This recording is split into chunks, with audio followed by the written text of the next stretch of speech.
Welcome to the Deep Dive, where we take a deep dive into some fascinating sources you sent our way. Today, we're cracking open the world of cybersecurity, pulling intel from a Spanish radio show that's like chock full of expert interviews and real-world incidents.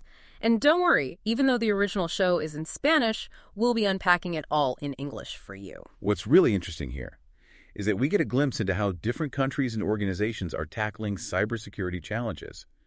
We'll be exploring a simulated water plant attack, using a physical model, think like a movie set level of detail, and diving into a cyber league competition, with challenges that sound like they're straight out of a spy thriller. And you know me. Anything that sounds even remotely like a spy movie, I'm there. But first, let's start with some news that really caught my eye. Hospital Clinic Barcelona was hit with a hefty fine for not having adequate security measures in place after a ransomware attack. This is a major turning point. We're entering a new era where organizations are being held directly accountable for their cybersecurity practices. Think of it like car safety inspections. Right. You can't just drive around without making sure your vehicle meets basic safety standards, right? Right. Cybersecurity is becoming just as crucial. Okay, that's a pretty solid analogy, but I'm curious, what exactly were these inadequate security measures? What did they miss that resulted in such a big fine? The details are still emerging, but it seems like they failed to implement some pretty standard security protocols, like multi-factor authentication and regular software updates. What's really important here is the size of the fine. It's significant enough to get everyone's attention. This could set a legal precedent, paving the way for stricter regulations and potentially even criminal charges for negligence in the future. Wow. So this really is a wake-up call for organizations everywhere. They can't just brush cybersecurity under the rug anymore. It's time to get serious about risk assessment and putting those preventative measures in place. Exactly. You need to figure out where you're vulnerable and take action before an incident occurs. It's much less expensive to invest in security up front than to deal with the fallout of a major attack, both financially and reputationally. Okay, so message received loud and clear. Proactive cybersecurity is key. Now let's talk about something that sounds a bit more, exciting. The Cyber League competition. You mentioned it earlier, and honestly, it sounds like something straight out of Mission Impossible. It's pretty intense. The Cyber League, hosted by the Guardia Civil, is a massive international event. We're talking 17 countries participating, agencies like the FBI and U.S. Secret Service involved, and even a junior league with thousands of students competing. Right, hold up. A junior league, that's awesome. So they're training the next generation of cybersecurity experts already. Absolutely. And these aren't just theoretical exercises. The challenges are designed to mirror real-world threats and push participants to think outside the box. For example, one challenge was an escape room scenario, where teams had to use their investigative skills, including open-source intelligence, OSINT, basically information gathering from publicly available sources to uncover a culprit.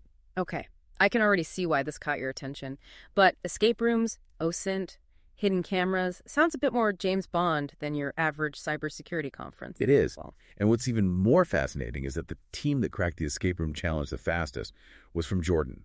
It really highlights how cybersecurity talent can emerge from anywhere in the world. Okay, you've definitely got my attention now. Tell me more about these Cyber League challenges. What else did they have to tackle? Well, another one that really stood out was the simulated water plant attack. They actually built a physical model of a water treatment plant and had the teams defend it against attacks designed to overflow the tanks and disrupt the water supply. Wait, a physical model? Like a mini water plant they had to protect? That's incredible. It was. It really drove home the point that cyber attacks aren't just abstract threats happening in the digital world. They can have very real, tangible consequences in the physical world, impacting critical infrastructure and even people's lives. Okay. That is a seriously cool way to bring that point home. Simulating a real-world scenario like that must be an incredible learning experience. Absolutely. It helps cybersecurity professionals develop the skills and mindset they need to deal with these types of high-stakes situations. And speaking of high stakes, there was another challenge, the encrypted pen drive challenge, which involved a pen drive, that's a flash drive, that had been encrypted using a non-computer device. Teams had to decipher the data using their cryptography skills. Whoa, cryptography without a computer? That sounds incredibly challenging. How did the teams fare on that one? It was a tough one. Only one team managed to fully solve the challenge, which just goes to show the level of expertise and ingenuity that's needed in the world of cybersecurity today. All right. I'm thoroughly impressed with this Cyber League competition. Not only is it training the next generation of cybersecurity professionals, but it's also showcasing just how complex and important this field is becoming. It's a great example of how cybersecurity requires both technical expertise and creative problem-solving skills. You need to be able to think like both a defender and an attacker to truly understand the threat landscape and develop effective defenses. Okay. So we've covered a lot of ground already. A major legal development with the Hospital Clinic Barcelona fine, a deep dive into the Cyber League competition, and some pretty intense challenges that tested the skills of cybersecurity professionals from around the world. But our source material also delved into something else that's becoming increasingly important in the cybersecurity landscape: artificial intelligence, or AI. That's right. The show featured an interview with Enoch Monroy, a cybersecurity expert from Izeco, Spain, who talked about how AI is changing the game in cybersecurity, both for better and for worse. So we've got Enoch Monroy, a cybersecurity expert who's also a business leader. That's a really interesting perspective because he's got his feet in both worlds, the technical side and the strategic business side. Exactly. And this gives him a unique vantage point on how AI is impacting cybersecurity on both fronts. He actually said something that really stuck with me. Humanize AI and use it to our benefit. Humanize AI. That's a powerful statement. It makes you think about the ethical implications of using AI, especially in critical situations. I mean, how much autonomy should we be giving these AI systems when it comes to cybersecurity? It's a crucial question, and one that's being debated by experts all over the world. On the one hand, AI can be incredibly powerful for good. You can analyze massive amounts of data in real time, detect patterns that humans might miss, and even automate responses to threats. But on the other hand, we need to make sure that human judgment and ethics remain at the forefront, especially when those AI systems are making decisions that could have serious consequences. So, it's not just about throwing AI at the problem and hoping for the best. We need to be really thoughtful about how we design, implement, and oversee these AI systems. Precisely. We need to make sure that AI is used to augment human capabilities, not replace them entirely. For example, imagine an AI system that's designed to detect malware. It could scan incoming files, flag anything suspicious, and even quarantine those files automatically. This would free up human security analysts to focus on more complex tasks, like investigating the source of the malware or developing strategies to prevent future attacks. Okay, that makes sense. So AI isn't about replacing human jobs in cybersecurity, but about making those jobs more efficient and effective. It's about giving those human experts the tools they need to stay ahead of the curve. Exactly. Monroy highlighted that AI is particularly good at handling those repetitive, time-consuming tasks that often bog down security teams. Things like analyzing log files, identifying known threats, or even patching software vulnerabilities. By automating these tasks, AI can help address the shortage of skilled cybersecurity professionals, a problem that's only getting worse. So AI is helping to bridge that talent gap by taking on some of the heavy lifting, which allows those human experts to focus on the bigger picture. That's pretty incredible. But let's get back to that statement about humanizing AI. What did Monroy mean by that?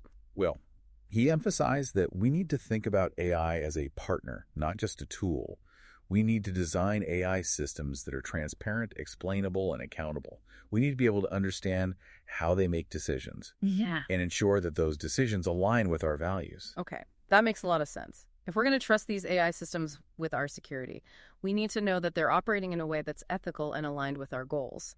But what about the potential downsides? I mean, could AI also be used by bad actors, hackers and cybercriminals? That's a real concern. As AI becomes more sophisticated, it can be used for malicious purposes as well. For example, AI could be used to create more convincing phishing attacks, develop new types of malware, or even launch automated attacks that are much harder to defend against. So, it's kind of a double-edged sword. AI has the potential to revolutionize cybersecurity for the better, but it also introduces new challenges and risks that we need to be prepared for. Exactly. And that's why it's so important to have open and honest conversations about the implications of AI in cybersecurity. We need to involve experts from multiple disciplines, not just computer scientists and engineers, but also ethicists, lawyers, and policymakers, to ensure that we're developing and using AI in a way that benefits society as a whole. Okay, so AI is a powerful tool that can be used for good or bad. And like any powerful tool, it needs to be handled with care. We need to be aware of the potential risks, but also open to the opportunities that AI presents. Absolutely. And we need to remember that cybersecurity is ultimately about people. It's about protecting individuals, organizations, and society from harm. AI can be a valuable asset in this effort, but it's only one piece of the puzzle. Right. It's about finding that balance between technological innovation and human oversight, ensuring that we're using AI to enhance our capabilities and make the digital world safer for everyone. And speaking of people, one of the most heartwarming things I found in this research was the story about the Danacon event, a cybersecurity conference that was organized in just 1 week. Wait, a whole conference organized in a week? That's incredible. It was. And the reason they did it was to raise funds for the victims of the Dana floods in Valencia. A cybersecurity conference to raise funds for flood victims? That's incredible. The cybersecurity community really stepped up to help those in need. They did. It was a massive effort with over 35 speakers, 24-plus hours of content, and nearly €30,000 raised for 4 charities. Wow, that's amazing. It really speaks to the sense of community and the willingness to use their knowledge and skills for good. It's a reminder that cybersecurity is about more than just protecting systems and data. It's about protecting people and making a positive impact on the world. And it's not just during times of crisis that we see the sense of community. Cybersecurity professionals are constantly collaborating, sharing information, and working together to make the digital world safer for everyone. That's right. It's a field that thrives on collaboration and knowledge sharing, and it's something that we can all learn from. Absolutely. So, as we wrap up this deep dive into cybersecurity, what are some key takeaways that our listeners should keep in mind? Well, I think one of the biggest takeaways is that cybersecurity is a shared responsibility. It's not just up to the experts. We all have a role to play in protecting ourselves and our communities. Right. We need to be aware of the threats, take steps to protect ourselves, and report anything suspicious. And we need to remember that cybersecurity is constantly evolving. New threats are emerging all the time. So it's important to stay informed and adapt our defenses accordingly.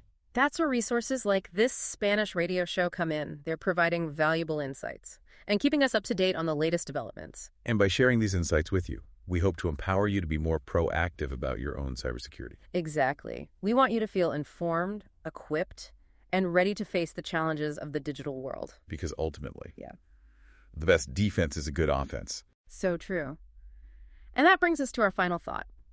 In a world where technology is advancing at an unprecedented pace, how do we ensure that human judgment and ethics remain central to cybersecurity? It's a question that we need to keep asking ourselves. As we rely more and more on automated systems and artificial intelligence, we can't lose sight of the human element. Right. We need to make sure that these technologies are used responsibly, ethically, and in a way that benefits all of humanity.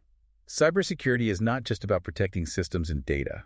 It's about protecting people, our values, and our future. Well said. Thank you for joining us on this deep dive into the world of cybersecurity. We hope you found it insightful, engaging, and maybe even a little bit thrilling. And remember, stay vigilant, stay informed, and stay curious. Until next time, happy diving.